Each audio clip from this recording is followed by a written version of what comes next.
You've been told that marriage completes a woman, that once she finds the one, builds a home, and raises a family, she'll feel whole. But here's the truth about married women no one dares to say out loud. Many of them are quietly falling apart, not because they're unhappy with their partners, but because they've disappeared within their roles. The wife, the mother, the caretaker, the peacemaker, the one who always adjusts. At some point, she stopped being a woman with dreams, shadows, longings, and started being an institution. You've seen it. She's smiling, but it doesn't reach her eyes. She's grateful, but often exhausted. She's admired, but deeply invisible. And the most painful paradox, she has everything she thought she wanted, but inside, she feels like a stranger to herself. Carl Jung warned us about this. He said that when we abandon the self to serve only the persona, a fracture begins. A fracture that no amount of family photos or anniversary flowers can mend. So, what if the real crisis of modern marriage isn't infidelity or divorce, but the slow erosion of the woman who stays?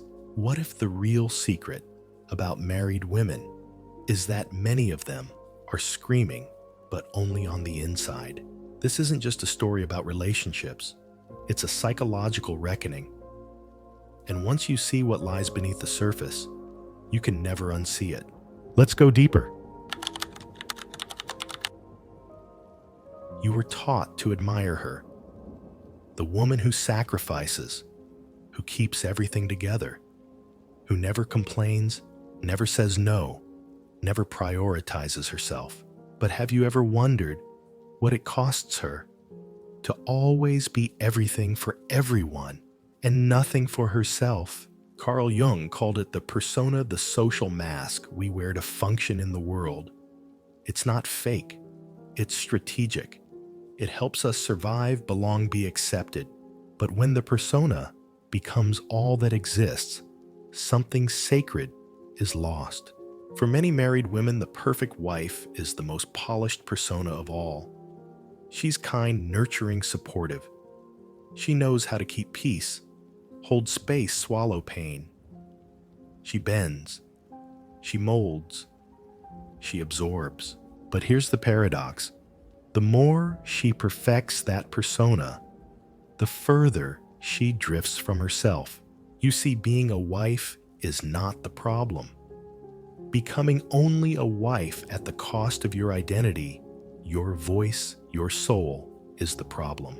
Most people assume that a woman who has a good husband, healthy kids, and a stable home must be fulfilled. But that assumption is a trap. I've worked with clients who love their families, but admitted in whispered sessions, I don't know who I am anymore. Or worse, I don't think I've ever known who I am. This is not selfishness. This is not midlife crisis. This is the psychological breakdown that happens when your entire sense of self is outsourced to others' needs. And it starts subtly. She stops writing. She cancels plans with friends. She tells herself, maybe later, when the kids are older, when things calm down. But later never comes. Because the more she waits, the more invisible she becomes.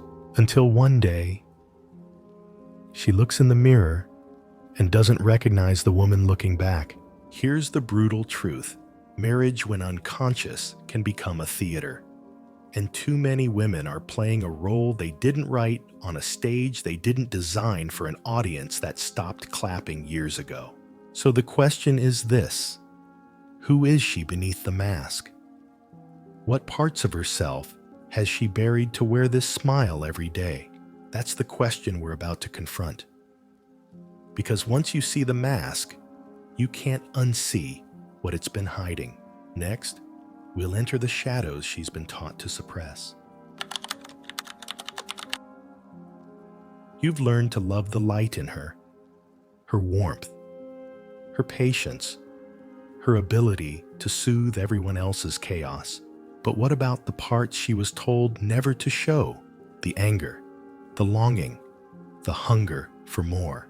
Carl Jung called this the shadow, the unconscious self, formed by all the thoughts, feelings, and desires we've been conditioned to reject. And for many married women, that shadow is vast because from the very beginning, she was praised for being a good girl, for being quiet, polite, accommodating. She learned that to be loved, she had to shrink. So she buried parts of herself. The part that wanted to scream instead of smile. The part that wanted solitude more than sex. The part that wanted to say no without guilt. The part that dreamed of something bigger than the dinner table and the calendar full of soccer games. But buried doesn't mean gone. The shadow doesn't disappear. It waits. And the longer it waits, the more twisted it becomes. You may have seen it surface in the unexplained resentment, the passive-aggressive remarks, the sudden bursts of sadness in the middle of a seemingly perfect moment. And here's what most people get wrong. They assume she's ungrateful, that she has it all and should be content. But they're not seeing the truth. She's starving for authenticity. Let me tell you about a woman I once worked with. A mother of 3, married for 15 years. She cried in session because she couldn't remember the last time she did something just for herself. She said, "I don't want to leave my family. I just want to remember who I was before they needed me." That's the shadow speaking. Not to destroy the life she built, but to reclaim the soul she abandoned. And if ignored for too long, that shadow becomes dangerous, because what we suppress eventually finds a way out through illness, addiction rage, or detachment. So ask yourself, what does she dream about but never say aloud? What version of herself has she exiled to keep the peace? The truth is brutal. You cannot heal what you refuse to admit exists. And until she faces her shadow, she will keep smiling through the slow erosion of her own life. But facing the shadow is only the beginning. Next, we'll uncover what happens when those unmet emotional needs are projected onto the one closest to her, her husband. You think she's upset because of something you said, something you forgot, something you didn't do right. But what if I told you it's not about you at all? When a woman disconnects from herself long enough, she begins to see her partner not as he is, but as a mirror of all the parts she's lost. Carl Jung called this projection the unconscious act of placing our denied truths onto others. And in marriage, it happens more often than anyone admits. She feels emotionally neglected, but what she's truly missing is emotional connection with herself. She accuses you of not listening, but deep down, it's her own voice she hasn't heard in years. She blames you for not making her happy, but the truth is, she no longer knows what happiness feels like. This isn't manipulation, it's psychological survival.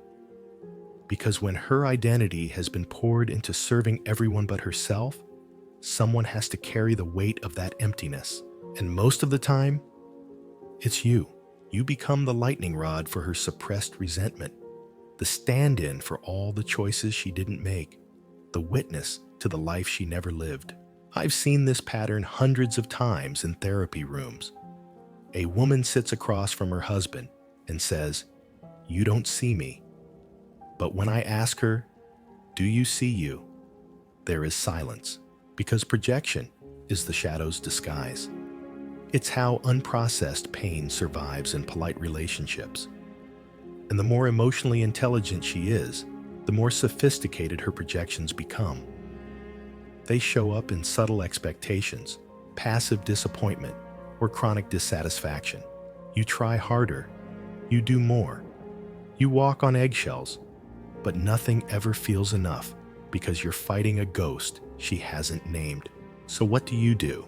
You can't fix what isn't yours.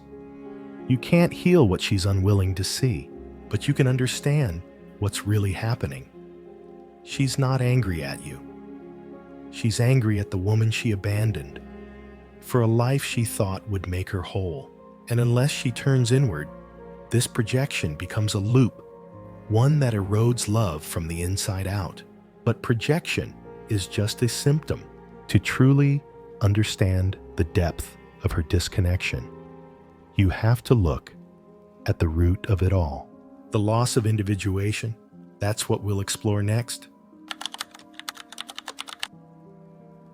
She didn't plan to lose herself. It didn't happen in one day. It happened quietly in the name of love, of duty, of what was right. But what happens when doing the right thing for everyone else means betraying the most important relationship of all, the one she has with herself? Carl Jung believed the purpose of life is the journey of individuation, the slow, sacred process of becoming your truest, most integrated self. Not the daughter, not the wife, not the mother, but the soul underneath all roles. And here's the tragedy.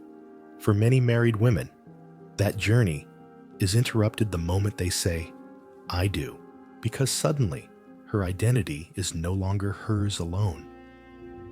It becomes fused with someone else's needs, timelines, expectations.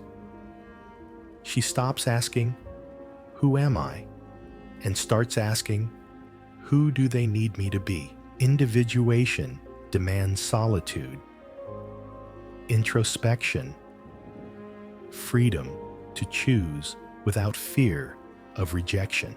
But marriage, as it's traditionally structured, often rewards the opposite merging: self-sacrifice, predictability. And so she adapts.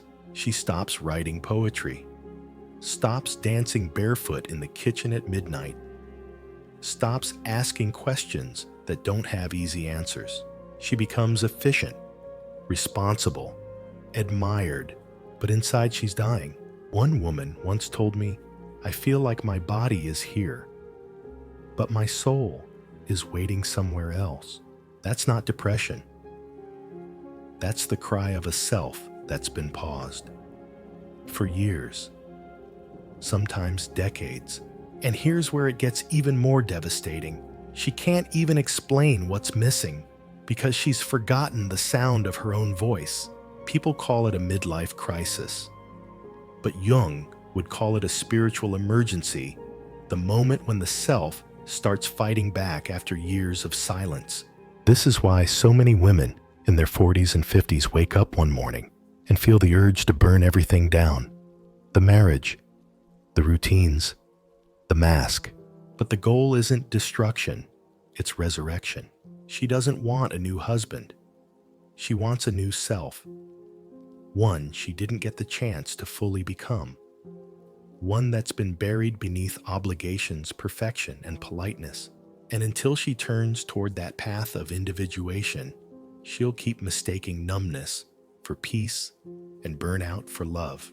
But how does she begin? Not with action, but with radical inner honesty. That's what we'll uncover next. Because the healing doesn't start by changing your partner, your routine, or your role. It starts by facing the mirror you've been avoiding. The truth is, you can't blame your way back to yourself. Not your husband, not your children, not your culture, even if all of them played a part. Because healing doesn't begin with accusation. It begins with confrontation, with the woman in the mirror, the one you stopped looking at years ago. Not because you didn't love her, but because you didn't know how to face her. Carl Jung said, "The privilege of a lifetime is to become who you truly are." But no one tells you how much grief that journey will require. Because to become who you truly are, you have to mourn every version of yourself that was never real. The obedient daughter, the always smiling wife, the woman who carried everyone's needs but her own. And here's the paradox that sets you free. The very breakdown you feared is the beginning of your breakthrough. The loneliness, the restlessness, the quiet ache in your chest that you can't explain, it's not weakness. It's your self-awakening. You don't have to burn everything down. You just have to stop lying to yourself. Stop saying you're fine. Stop pretending you don't want more. Stop disappearing in your own life. This isn't about leaving. This is about returning to the truth, to the mirror, to the parts of you that still remember who you were before the world told you who to be. And if you're ready for that journey, to reclaim your voice, your depth, your wholeness, then this isn't the end. It's the first honest chapter of your real story. Now tell me, who are you when no one's watching? If this message spoke to something deep in you, don't keep it to yourself. Share it with the women who've forgotten their names. And if you're ready to reclaim yours, follow, because this is just the beginning.